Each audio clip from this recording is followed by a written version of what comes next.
Mantras of our Lord Sri Aurobindo. Our Lord Sri Aurobindo says, no, it is not enough to be in the ashram. One has to open to the Divine Mother and put away the mud which one was playing with in the world. It is enough if you love her always, remember her often, sit every day a little time before her photograph and call her. With always our love and blessings, says our Lord Sri Aurobindo.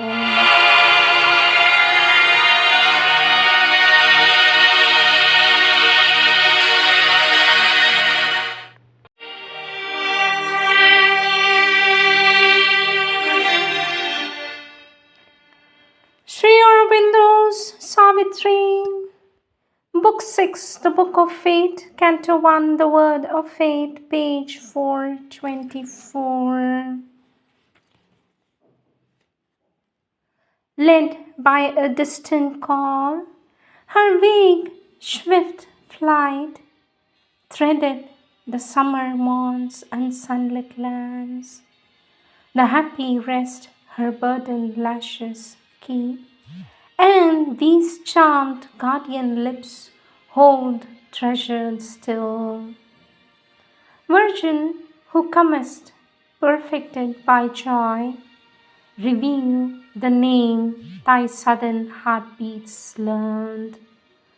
Whom hast thou chosen, kingliest among men? And Savitri answered with her still calm voice, as one who speaks beneath the eyes of fate. Father and King, I have carried out thy will. One whom I sought, I found in distant lands. I have obeyed my heart, I have heard its call. On the borders of a dreaming wilderness, mid Shalva's chained hills and brooding woods, in his thatched hermitage, Dumatsena dwells, blind, exiled, outcast, once a mighty king.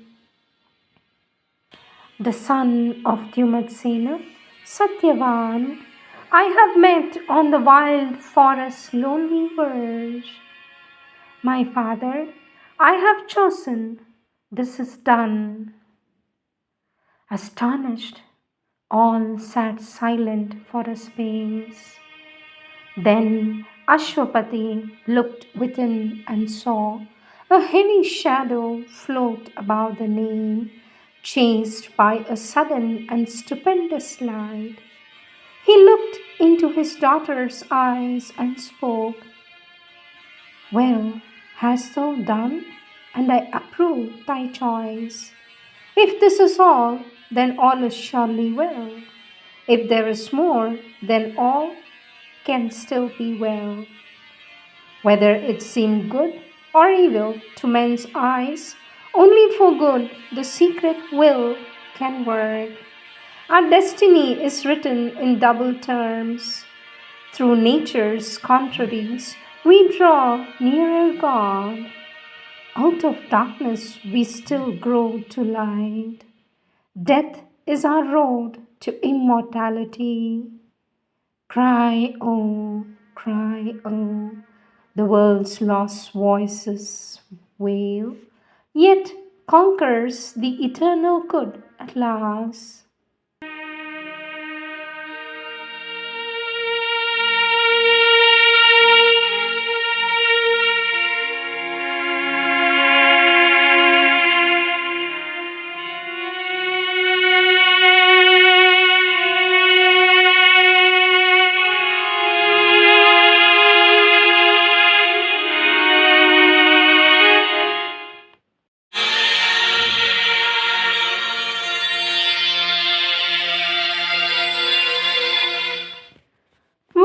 Of our Divine Mother, taken from the compilations of the works of our Divine Mother, book The Sunlit Path, topic Meditation and works, subtopic Meditation and Spiritual Progress, page 78.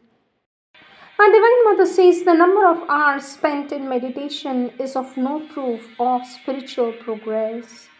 It is a proof of your progress when you no longer have to make an effort to meditate. Then you have rather to make an effort to stop meditating. It becomes difficult to stop meditation, difficult to stop thinking of the divine, difficult to come down to the ordinary consciousness. Then you're sure of progress, then you have made real progress. When concentration in the divine is the necessity of your life, when you cannot do without it, when it continues naturally from morning to night, whatever you may be engaged in doing. Whether you sit to meditate or go about and do things and work, what is required of you is consciousness. That is the one thing needed, to be constantly conscious of the divine. Question, sweet mother, but is not sitting to meditation an indispensable discipline, and does it not give a more intense and concentrated union with the divine? For this, our divine mother says that maybe, but a discipline in itself is not we are seeking. What we are seeking is to be concentrated on the divine in all that we do, at all times, in all our acts, and in every moment. There are some here who have been told to meditate, but also there are others who have not been asked to do any meditation at all. But it must not be thought that they are not progressing. They too follow a discipline, but it is of another nature. To work, to act with devotion and an inner consecration is also a spiritual discipline. The final aim is to be in constant union with the divine, not only in meditation but in all circumstances and in all the active life. Next subtopic, meditate under all circumstances. Our Divine Mother says, you may be engaged in the most active activity like playing basketball, which requires a lot of movement, and yet not lose the attitude of inner meditation and concentration on the divine. And when you get that, you will see that everything you do changes its quality. Not only will you do it better, but you will do it with an altogether unexpected strength, and at the same time, you will keep your consciousness so high and pure that nothing can touch you anymore. And note that this can go so far that even if you have an accident, you won't be hurt. Naturally, this is a peak, but it is a peak you can aspire for. Do not fall into the very common error of believing that in order to meditate you have to sit in a completely quiet corner where nobody passes by, where you are in a classic position and absolutely motionless. It isn't true. What is needed is to succeed in meditating under all circumstances, and what I call meditating is not emptying your head but concentrating yourself in a contemplation of the divine, concentrating yourself in a contemplation of the divine, and if you maintain this contemplation inside yourself, all that you do will change its quality. Not its appearance, but apparently it will be the same thing, but its quality. And life will change its quality, and you will feel little different from what you were before, with a peace, a certitude, an inner calm, an invariable force, something that never gives way, says our Divine Mother.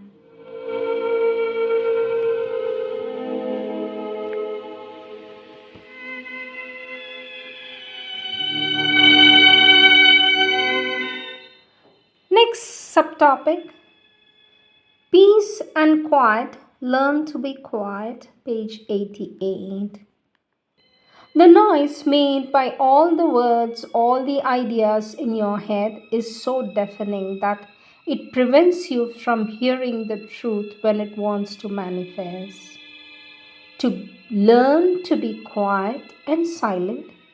When you have a problem to solve, instead of turning over in your head all the possibilities, all the consequences, all the possible things you should or you should not do, if you remain quiet, if possible with an aspiration for goodwill, a need for goodwill, the solution comes very quickly.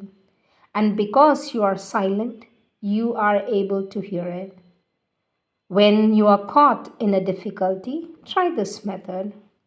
Instead of becoming restless, turning over all the ideas, actively seeking solutions, worrying, fretting, running here and there inside your head, I don't mean externally, because externally you probably have enough common sense not to do that, but inside in your head, remain quiet.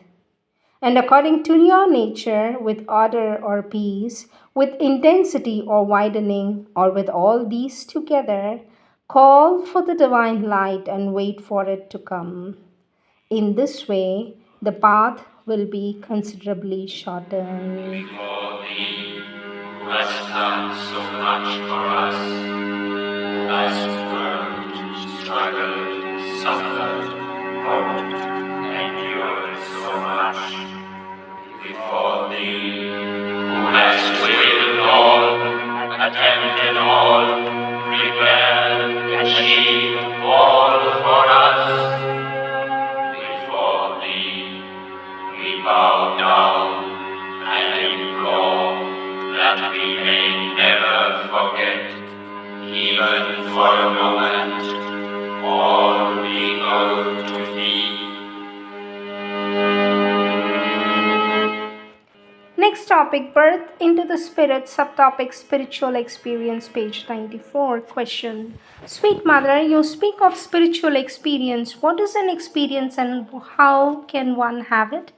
For this, our Divine Mother says it is something that puts you in contact with a consciousness higher than the one you normally have.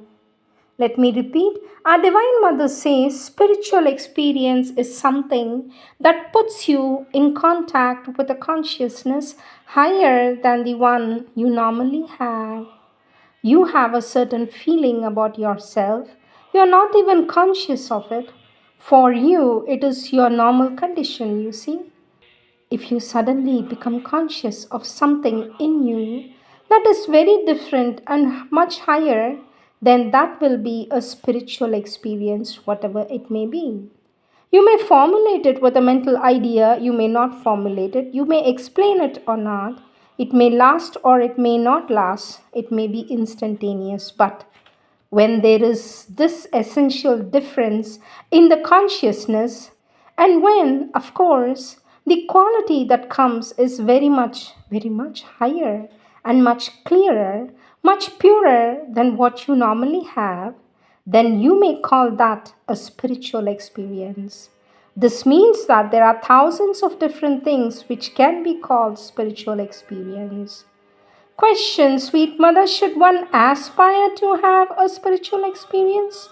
For this, our Divine Mother says, I think it is wiser to aspire to progress, to make a progress, or to be more conscious, or to be better, or to do better, rather than to aspire for a spiritual experience, because that might open the door for more or less imaginary or falsified experiences to moments of the vital which take on the appearance of higher things.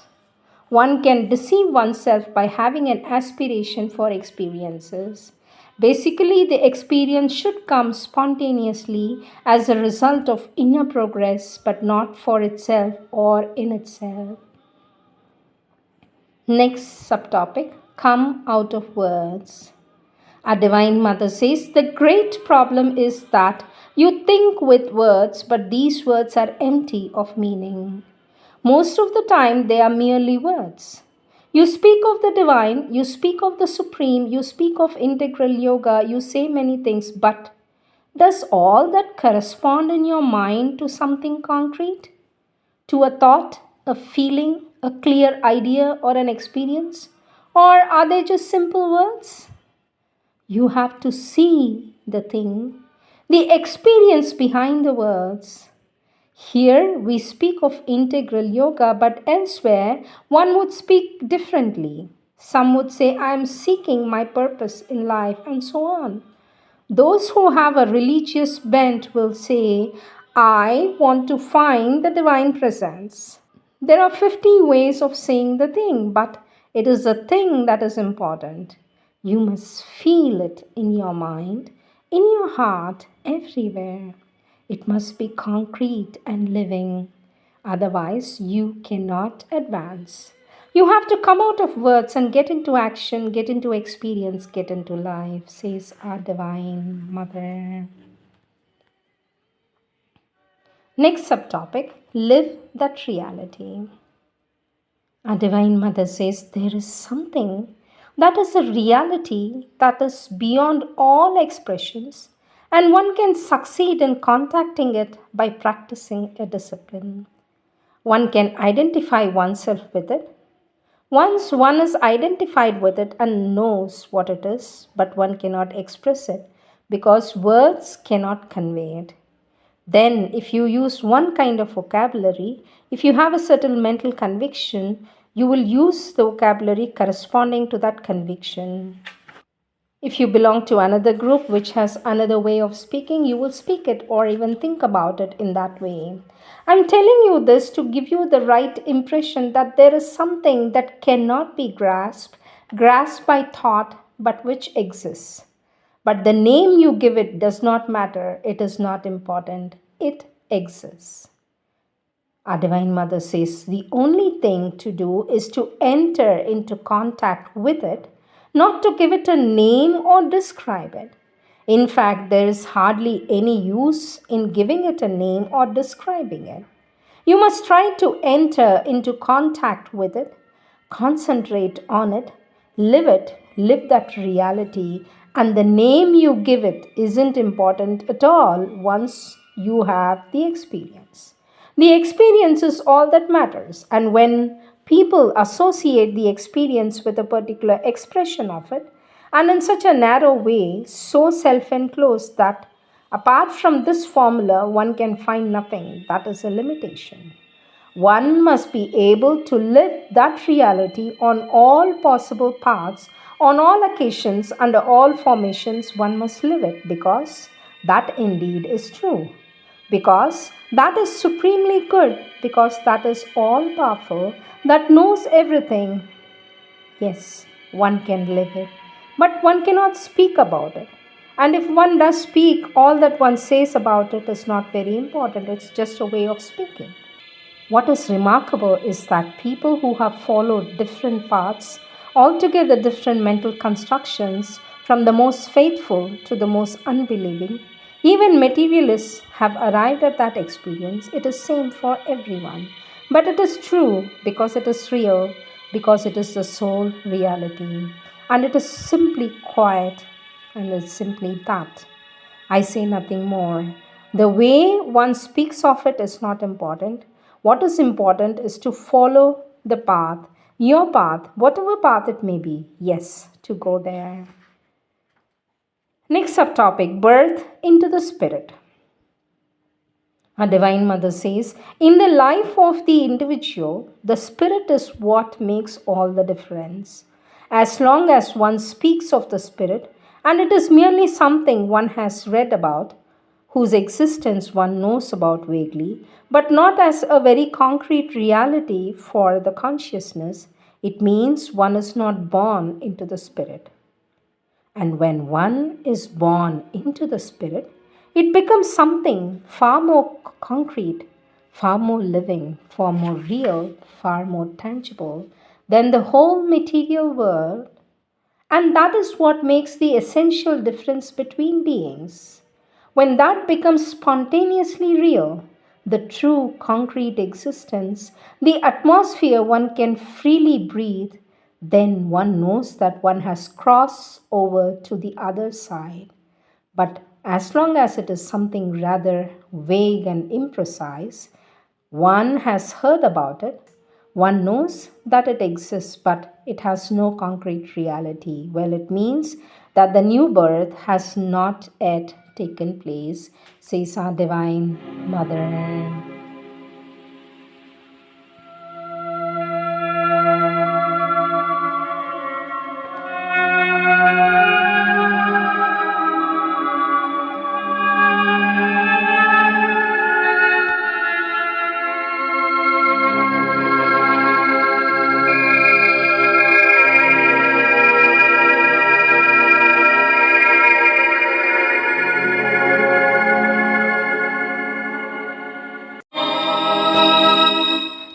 Prayers and Meditations, January 23rd, 1916.